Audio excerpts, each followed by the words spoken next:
কালকে আসবো, কালকে ঢাকা থেকে আসবো। আর আমাদের এলাকায় বিভিন্ন ধরনের গরু দিই। আমি যাচ্ছি শিকাগো, লোকজনকে নিয়ে আসছি, কথা বলতে পারছি। এবার প্রত্যেকটা লোকই অনেক আগ্রহী রয়েছে।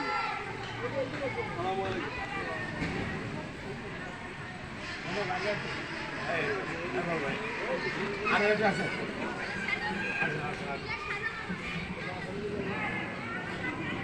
না আপনাদের প্রবলেম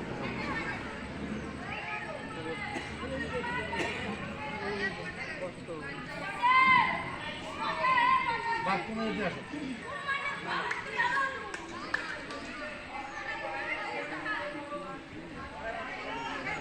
আমার